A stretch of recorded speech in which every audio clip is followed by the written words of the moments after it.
On the show, in Wheelspin, we drive the soon-to-be-launched Fiat 595 Abarth. In Wheelspin, we ride the Benelli TNT 899. And on the track, we get hands-on with a race truck. What I have with me today is a car you might not have seen that often on Indian roads. But the fact is that this remains one of the world's most popular cars and has been around for many years. In fact, it somewhat revived the fortunes of Fiat when they relaunched these cars some years back. Yes, the Fiat 500. But what I have here is not the simple Fiat 500, but it is the 500 Abarth. Abarth is the racing wing of Fiat, which means that this 500 is all juiced up and meant for performance. And the good news is that you are going to soon see this on Indian roads as Fiat is planning to launch this. The Fiat 500 might wear a different set of designer clothes and use the 595 Abarth badging to make it stand out. But in terms of dimensions, it remains identical to the regular Fiat 500 with a length of 3.6 meters and a wheelbase of 2.3 meters. But it does get a few extras in terms of features like an electric sunroof, xenon headlamps and 17-inch alloy wheels as far as the exteriors go. When you get in behind the wheels of this Abarth, the first feeling you get is that you've stepped in behind the wheels of a production-ready race car. Everything feels really nice and chunky, and the steering wheel is leather-wrapped, very nice to hold, and the pedal shifts tell you that this is a fast car. And what will strike you is the absence of a conventional gear lever. Because if you look here, you don't find a lever here, instead you find buttons. And with this, you can engage the gear, in fact. And you can also choose between the automatic or a manual transmission. And if you really want to make this Abarth go fast, then there is a sports option here, which also makes the steering wheel input a little harder. In fact, to move it, you will have to make an effort when the car is stationary. But on the highway and around corners, the sports mode is the one you want to be in because it helps you corner very, very fast.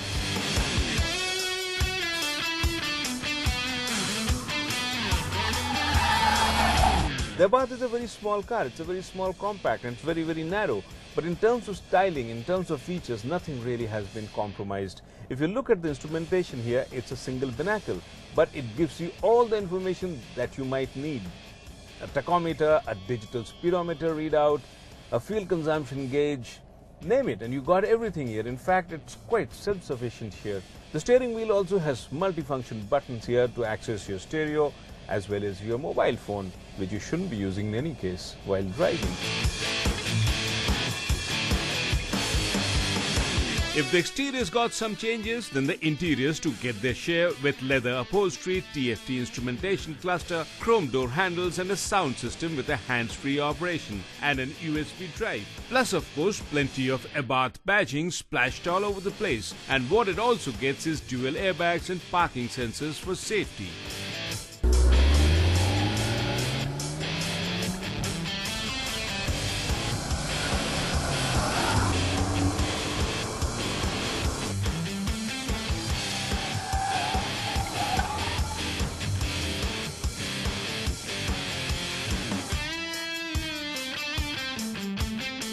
This Fiat Abarth here is powered by a 1.4-litre turbocharged petrol unit, which churns out 160 brake horsepower.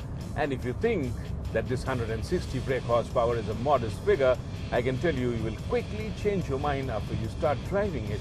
Because in a light, small compact like this helps it accelerate the car very fast.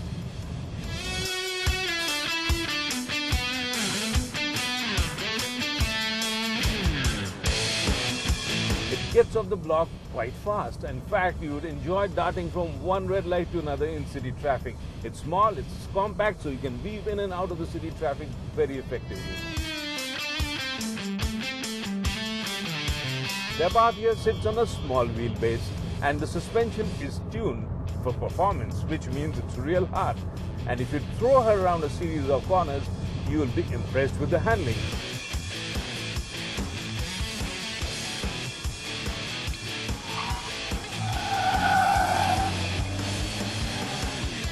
When I throw her around a corner very fast, I feel like I'm sitting on an overgrown car. It handles so well, holds the line very, very well. And in fact, I can only wish for one thing here, more power.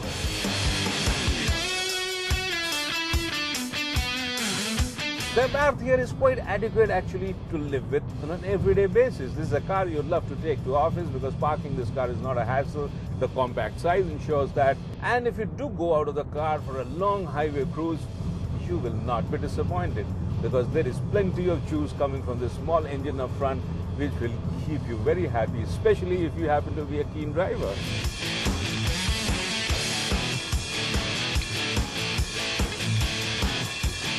Overall, I think I quite like the Abarth. This is what a small car should be. Fast, maneuverable and compact.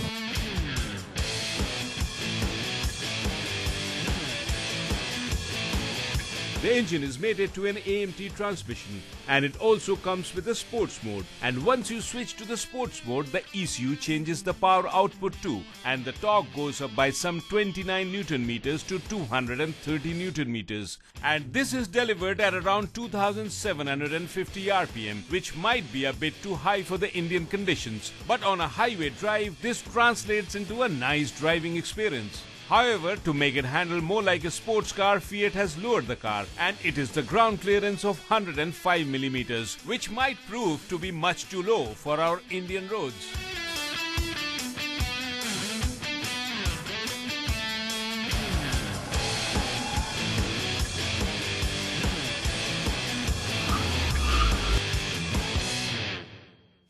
The Abarth here is a two-door car, but technically it's a four-seater. But like in all two-seaters, it's going to be a bit of an exercise to get into the back seat because you'll have to fold the seat down. And then even if you do manage to get into the rear seat, it's going to be a tight squeeze even if you're a normal-sized adult. But the good part is that the Abarth might be lacking in space, but it certainly isn't lacking in style or in terms of features. It pretty much has everything that you would need in a small hatch. And it also has a very high style and performance quotient. Take the example of the seats here. They're bolstered all around and intended to keep you in your seat even if you corner very hard. The chrome garnishing on the door handles look very nice, and you even have a turbo boost meter to remind you that you are driving a performance hatch. And in fact, I quite like the interiors.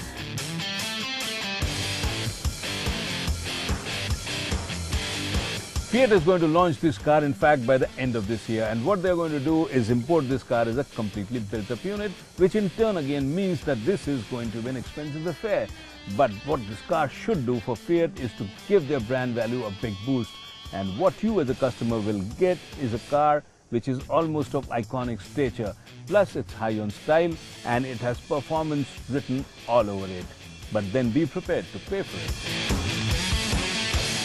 And if by now you have made up your mind and you are ready to pay for it, then the Abarth will cost you around rupees 25 lakhs when it is launched in the first half of this year. The Abarth might not seem like a car which is great value for money, but then it is not positioned as one. It is meant to be a car which will give you some amount of exclusivity as an owner, and as a driver you will not only enjoy the performance but also the attention you will get with it.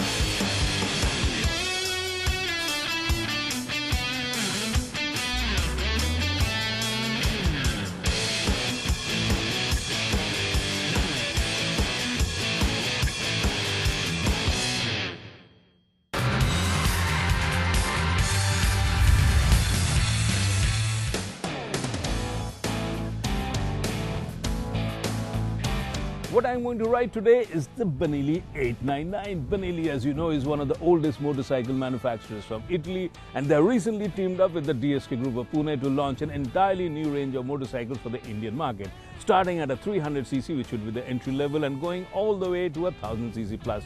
This 899 is sandwiched somewhere in between, and it's time for us to find out how well she rides.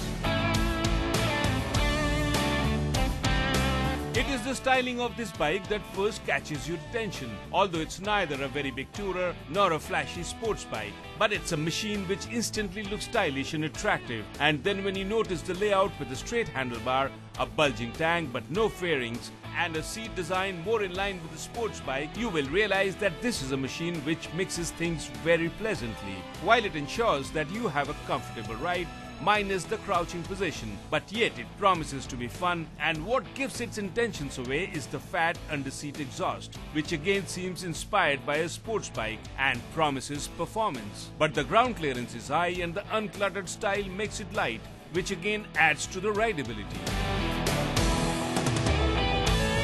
This 899 here also carries the same Italian design flair for which all Benelli bikes are known for. A tubular trellis frame chassis which holds the engine, nice upswept under-seat exhaust which comes out here, and of course this is not a bike which is fully fairing, but what it has is a small fairing. But the clever thing is that this fairing conceals the radiator fan which helps it suck out all the heat. In fact, it's a very clever piece of engineering and design as well.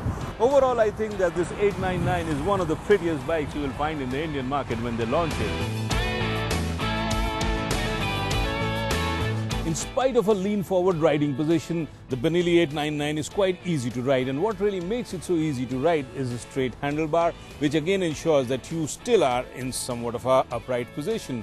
But what really gives me a funny feeling while I'm riding is this fairing. This fairing is bolted on here and there is no support as far as you can see, and while you are riding it feels like as if this is going to fall forward, but nevertheless this gives it a very nice design edge. What this really holds here is actually the instrumentation cluster, which is a combination of the digital as well as an analog, and in terms of information you pretty much get everything that you need in a bike in this category. The seats are quite comfortable and well padded, and these mirrors really look classy with their design.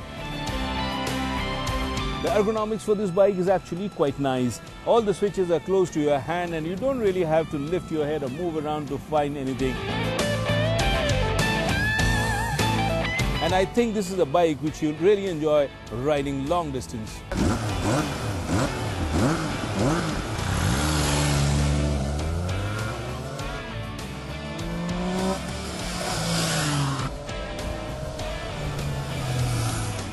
Sitting on a light frame, the 899 does a quick job of getting to the 3-digit mark. This feels like a bike which is eager to be ridden hard, with the engine pumping out 1 bhp after another in a very linear way. And what makes this even more of a delightful experience is the deep throttle rumble from the underseat exhaust, which comes alive as you race through the rev band and make sure that heads turn your way. In fact, it's a great sounding machine, and if you find yourself in an open stretch of road and throttle her hard, you are sure to enjoy the audio part of the riding as well.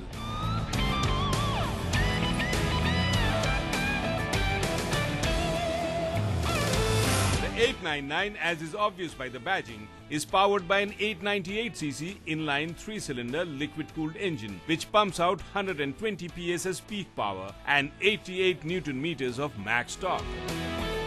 But keep in mind, what I drive today is an Italian spec machine. This has not been yet homologated for the Indian market, so what you might get in the Indian market eventually may be a different power and torque output, but should not be vastly different from this one.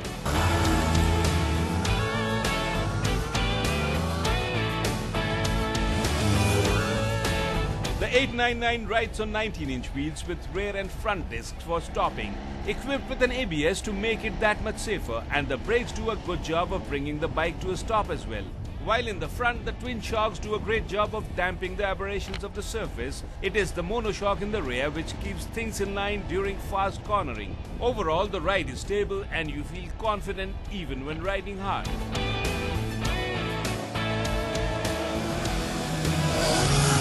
The big question now is, what do you really get if you do decide to buy this Benelli 899? Firstly, it's a machine which is easy to ride. It's lightweight and the straight handlebars give it an upright riding position, which makes it so very easy to ride even in overcrowded city conditions and for long hours. Secondly, if you do happen to find a long stretch of open road, you will be not disappointed with the power this 899cc engine churns out. It's enough to keep you happy and riding all day. And I finally think that in terms of designing, this is going to be one of the best looking bikes in the Indian market. And as for the price, we still don't know, but sources tell me that this will be competitively priced as well.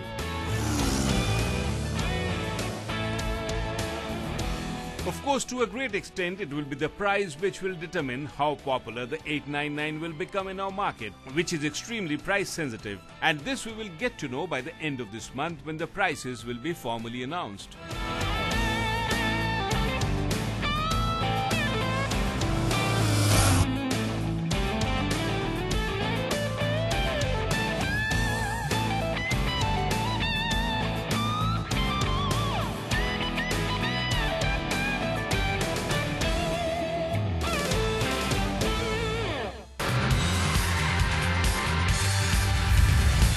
You might have seen me drive some fancy cars on the show, or at times not so fancy cars, or even seen me ride a bike. But what I drive today is something which is not really easy to come by. This 10-feet monster here looks intimidating even for a drive, doesn't it? But I tell you something, there are some people with loose nuts and bolts up here who actually go racing with this. This is the truck from last year's Prima truck racing, which Tata Motors had introduced in India.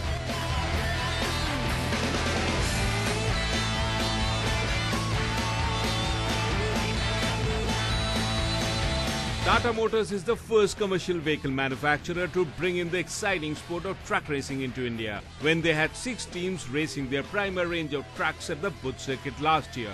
And much to the amazement of over 20,000 people who have turned out to watch the race, it was an affair to remember, with some close racing and these monstrous machines doing speeds of well over 100 kilometers an hour. Truck racing is a popular form of motorsports in many European countries, and it seems India too will see the sport growing, with Tata planning to continue it this year. This is a chassis which is designed to be hitched to a trailer and haul some 40 tons of cargo. But this one, of course, had a different destiny written for it. It was meant to go track racing. Consequently, you see some modifications to the chassis. You see reinforcements in the back, reinforcements to the side, and of course 2 90-liter water tanks. And what this does is very simple. It sprays water on the disc to keep the temperature down during cornering and extensive use of braking. Plus, you have the fuel tank, which is mounted up on the chassis instead of below it, and you have semi-slicks mounted on the wheels to make sure that this one does go racing.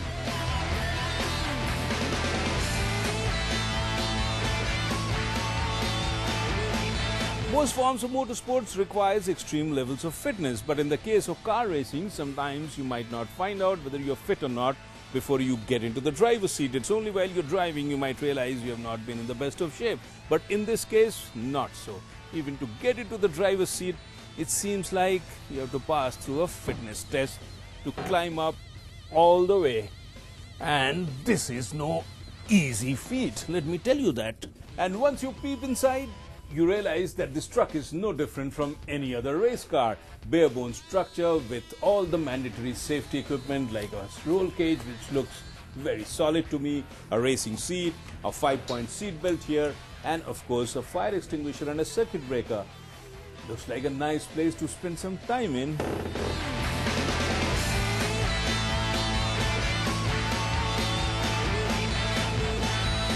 This truck, other than these modifications which are mandatory for racing, remains the same as a regular 4-ton Prima range truck, which Tata sells in India as well as exported to the Middle East and SAARC countries. All the modifications and changes to make it track ready have been done in-house by Tata and the commercial vehicles manufacturing arm Telco, while the tyres have been supplied by JK Tyres, and this race-prepared truck complies with the regulation of the British Truck Racing Championship.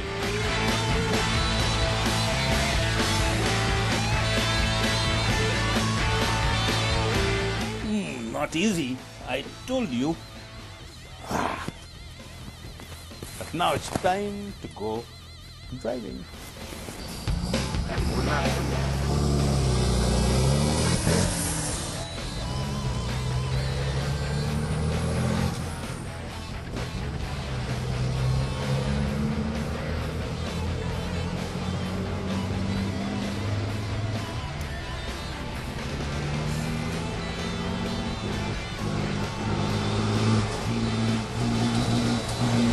I had a long-standing desire to drive something which pumped out more than 1,000 Newton meters of torque. And today I have not only got that, I have got a whole lot more than that. This truck pumps out 1,500 Newton meters of torque, and this comes very low down at around 1,300 to 1,500 RPM. Remember, this was designed to haul cargo, not to race. So the power is delivered way down the rev band.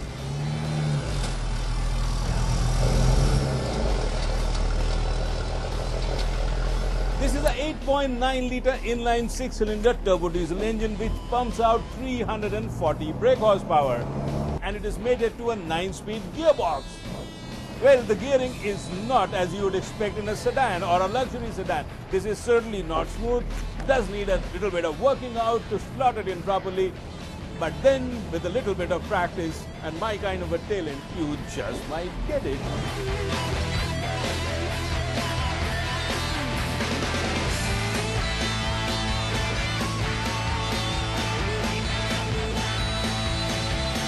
This has got a free flow exhaust, and every time you flip the throttle, so what you hear is a pure exhaust noise. You have the nettings here but no windows, so all the sound comes straight inside the cabin. This is very raw, but this feels really good.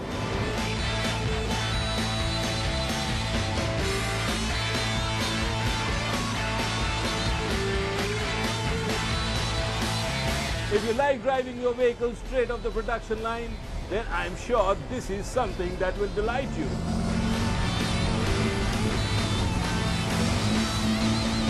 The gearing is very close, so you have to keep on shifting it from the first to the second to the third, and you have to be really quick with it till the time you don't get on to the top gear. And once you're in the top gear, the juices start flowing and you hit a top speed of something like 130 kilometers to an hour.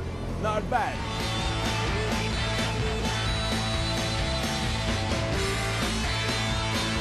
I think racing trucks is really one of the toughest forms of motorsports. You not only have to have a lot of car control, but it's very physical. A lot of noise, vibration, wind, everything comes in, and there is no refinement.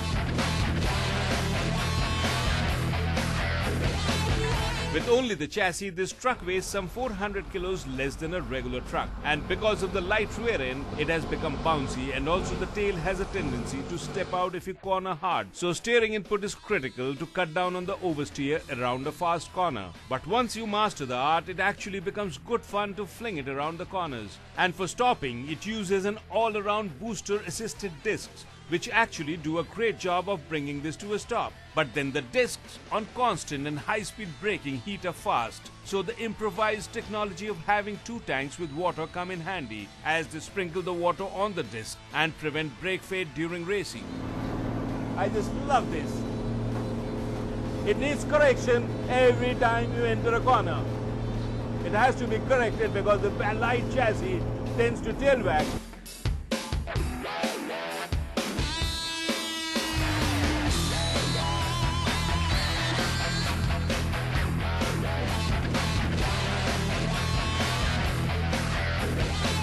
Truck racing is new to India, but last year we saw the first races at the Buddha International Circuit, courtesy Tata Motors, and this year too Tata Motors is planning some races. Truck racing is of course one of the toughest forms of motorsports, requires a lot of skill, physical toughness, and of course talent. And if you think you have it in you, then give it a shot, because if you do happen to master it, it's a lot of fun.